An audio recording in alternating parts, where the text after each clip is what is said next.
Still coming in hot off of getting a Summit qualifier spot. It's on Regi right now to be the one to say, no, I'm here too. Don't forget me, because I've been out here, he was one of the originals we looked at not only in Smash 4, but like the early days of Ultimate with Game & Watch prior to Meister really putting his name out there when he started traveling more. Yeah, exactly. You are absolutely correct. However, a couple things have changed. Just a little bit. Yeah, just a little bit. Yeah, but we do have a couple stages, especially in this weird setup, or at least unorthodox setup that we got in this rule set with hazards on and of the such, a couple of stages that haven't seen the light of the spotlight in years, in decades even, prior to this Smash Ultimate new age, basically post-pandemic. A lot of things have changed and people are willing to experiment, and just like that, it is Regi Shikimi who's sporting a quite comfortable lead as he takes stock number 1 with a comfortable 40%. That is a very nice comfortable lead that you have there at 43%. That allows you to not really get challenged too much by Palutena there into up air. It's gonna be able you're at down throw back air range, so you have to watch out for being near the ledge too much. So it's just looking like what Chag is trying to get stage position here. Down throw, chasing him with the dash attack, assuming he was gonna press the back air. Really good frame trap, or at least just a bait out of Chag there.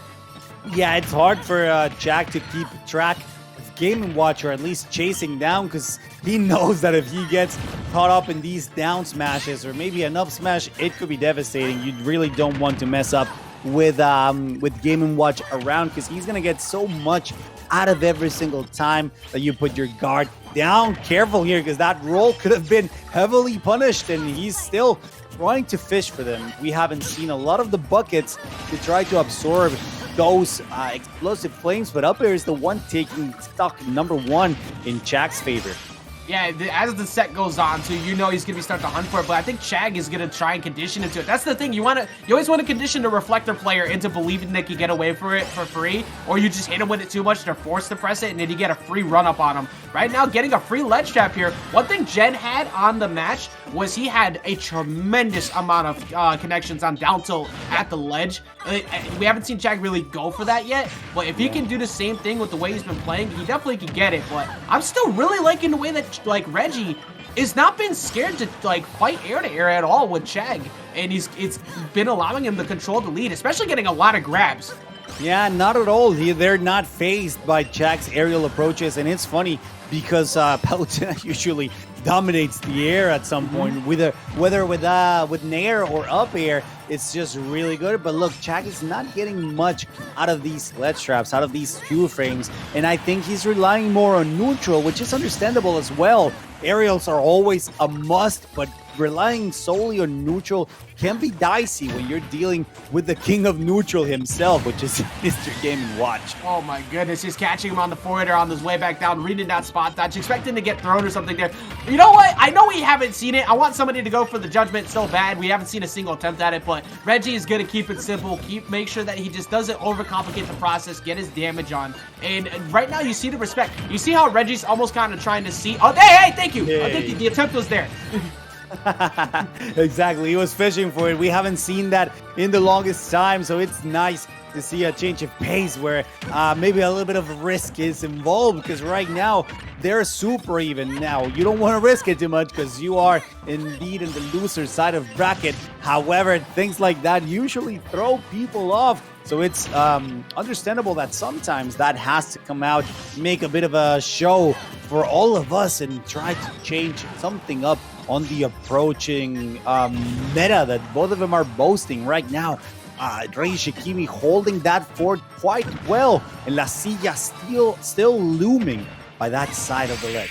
It is definitely quite the interesting show indeed as he catches him with the down tilt and the up air. This matchup can sometimes be like watching a PowerPoint where every time you see like a slide goes through, okay, here's the nair, okay, here's the follow-up down tilt. Then they both stare each other down a bit. It could definitely be a much slower paced match by comparison to what we look at others, but it's all about who has better control at not even just advantage. Seeing who is more recklessly swinging on their landings is so important, because they both have such good options on landing with that nair and with the downer from Game & Watch. you saw that Chag was able to win out because of that, because at the start, he was getting absolutely pushed back. Oh yeah, definitely. Like they were fighting for control in the air, and that's understandable since both of them do have great aerial game as well as mobility too, and great punishing tools. Out of that, we've seen that Nair do God's work once again. However, it is escaping him a little bit right now, and things are looking quite even. But it is Game & Watch who is currently on the game to escape, basically, because Chag is forcing out every single option that he gets, and he's getting away with it. Trying to equip the wings on the goddess as we get one winged angel in the back. I'm so happy we get this music in the background. Getting some damage on keeping him stuck. Now, what do you do? Oh, the late hit of Explosive Flame coming in, and good job not dodging that. But there we go. Once again, we just talked about that, sir. Chag has been so good at just punishing Regi at his disadvantage. That's a majority of where his damage is coming. He's not even pushing that hard necessarily for big strings. He's just getting the simple hits where Palutena makes you just so aggravated on trying to touch the ground once we see him get the first stock. Yeah, that counter was definitely something that Regi did not expect, and it's showing since Chag is the one pretty much setting up the pace of how this second game is going to look. So far, he's been pushing every single button, and all of them are working. He's been challenging all of those aggressive approaches from Mr. Game & Watch, and he keeps on getting mileage out of them. The regrab doesn't get punished due to the eject button that Game & Watch does possess. Still nothing yet coming from the Game & Watch main. Percentage is high, but the stocks are not leaving from the Goddess of Light. At all. Also, I can only assume at this point that Palutena's down air actually beats out the early startup of Game & Watch's up B, because we've seen it just 3 times in a row there. We saw it a bunch again with Jen in the matchup too, and it happened in the last game as well. It seems to be the option to try and force Game & Watch to stay grounded, and it's kind of working, but it hasn't worked out entirely. But that forward air, pushing him off stage, like Chag is just holding on to his lead so well. That was not what I expected to go for a teleport trump, but there goes the F tilt that's going to get the stock. I don't think, Ajax, and I could be wrong, I don't think I've ever seen that before. And I think it's understandable considering this is a completely new layout, that platform of Northern Cave. But even in Kalos, I have not seen that happen before. A Let's Jump with a teleport, that is absolutely insane, and it's definitely paying off, because right now, Chag is a couple hits away, putting extra pressure as he gets the 2-frame, but no stage spike, no gimp there from Regi Shikimi, even though he tried, and he was really close, almost getting it. Yeah, trying like really hard, and you got to be careful too if you're Palu, because if you go off stage like that, dash attack's gonna, that's worth the trade every time. If they dash attack there, you win. If they swing on an air, you win there. That worked out for Chag. But you got to watch out for when you drop off stage, because you can get reverse edge guarded by Game Watch pretty easy if they go for a nair into up B. So, but Chag is just so confident when he feels like he's got you figured out. That's definitely one of his greater strengths. And it seems like now he's just kind of standing still, because why do you need to approach here? You're Game Watch. You got to come up on me, and I'm going to beat you out of shield.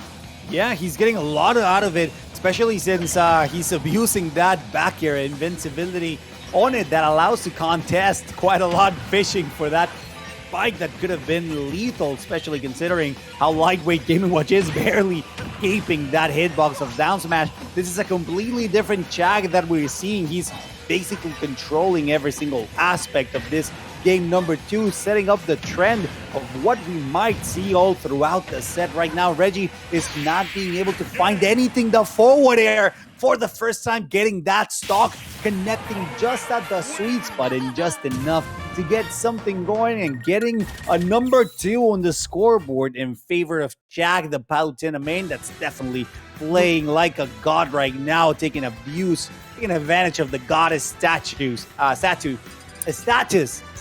Sorry. Oh my god, pronunciation. It's status that Lady Palutena possesses.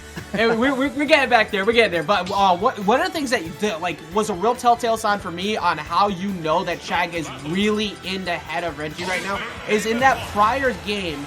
right before that whole stock happened, we talked about the downers he kept doing on up B to try and punish it. He intentionally spaced the down air away from shield to force Regi to up B and then tried to catch him with an up air while he was at kill percent. So he knew for a fact that he was going to go that there after conditioning him in that spot. Once you start seeing someone behave like that, they are already looking for your next option before you decide to do it. That will get in your head. So Regi now, however, though, is pushing really hard, looking for a super low recovery there with the downer. Chag actually not gonna bite and let him get back on stage.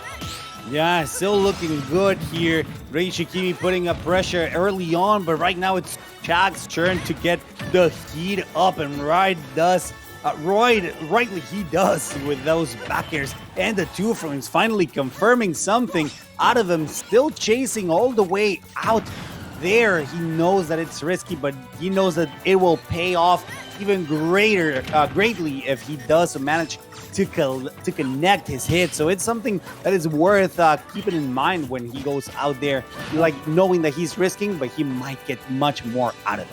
Yeah, I mean, Regi had the right game plan. He's going to go for back throw, get ledge, try to chase him with the back air, but he just misses that explosive flame. That was very reckless with him right next to you like that. But sometimes when you're in a lead and you're controlling the pace of the game, everything just keeps working out for you. As we're seeing with Chag, trying to go for down tilt does not connect, but that's got to be a regrab, so you're forced to touch. Yeah, because he decided to drop down, you were forced to get back on aggressively there, and Chag waited it out. Yeah, the dash attack working as intended to put extra pressure and finally take the stock. Those auto reticles finally working too. Like, he has been using them, but to no avail up until now, where he's basically stopping Regi on his tracks forward there to get a little bit of extra range as he tries once again to get the stock as he has many times before. Downer keeps punishing, and I don't think I've seen anyone hit the balloon just yet. I think I've been successfully indoctrinated into it. I agree. Also, I mean, if you're Regi, okay, you got the forward tilt. Might be time to start looking for Lady Luck. 2 reasons for that. 1, maybe a judgment. 2, start trying to get that bucket and hopefully finding a KO super early, because you've been letting Chag get a lot of free auto reticles. Like now, that's 3 in a row. He's trying to get you to do that so you can get a free whiff, but get your bucket. Get a free ledge, get like a free stage bike or something out of it. But it's not looking like it's going to be too hot for it, because he catches the down tilt, catches the forward air. Chag looking like he's trying to just go ahead and move forward 3-0. Yeah, he got back into the mindset that he was also desperately looking for since the very beginning in a couple sets prior, where you see this level of consistency from him, which is pretty standard. Really, this is the Chag that we all love and have seen before. The fact that he's getting up until this point is a little scary, because he is in losers right now, and even though he's just 1 stock away from advancing even further, it could still be very scary, because he doesn't have that extra life, the extra credit that he needs in case anything goes south. But right now, he's looking pretty solid against Regi. Careful here, because he might be forcing it, but nothing happens. Regi recovering masterfully. One thing you always have to be worried about is, like, when Game & Watch is one of those characters in this game where you don't feel comfortable about your W until you see the word game show up across the center of the screen, because of the potential of Game & Watch. Not even just ignoring judgment aside, Game & Watch off of 1 nair on a platform equals 70 to 80%. So he just evens it up so quick. Regi has not been hit too much. He's gotten to 59, but he kept the damage very low there on that last stock. He was able to find the F tilt, and he still has an opportunity. There's the nair, there's another one, follow up with up air. Yep, he doesn't get the reset on the platform though, but he forces an air counter out of him, which reveals he's a little scared, and now he gets the up B. He's starting to pressure him a bit here. All of a sudden, Chag, a little bit of the armor cracking here, Cirque. Yeah, exactly. That's the right way to put it. Armor cracking, despite the fact that he was doing so well right now. It is Regi Shikimi who, even though he's still on the percentage deficit, he's looking really good so far. He's been making changes. The aggression is working out for him, and he's being more cautious of when he approaches. The back air is going to trade in favor of the Palutena main, and Regi Shikimi, one of the long-standing competitors from Mexico, is out of this tournament. Chag advances just a little bit further, and he gets another opportunity. He's going to be facing Javi which they're pretty good friends overall. Yeah, that's going to be a really good loser semis. And a lot of that, like that, the end of that match, pretty much as soon as you saw Chag get that pivot grab, it was over. It's like, okay, I have regained the game. I have gotten control of this. I stopped you, shut this down, and it worked out very well. So, like, again, another incredible, like, an incredibly tough play that you have to deal with from Chag, who, when he is in that confident mode, it's so hard to shut him down.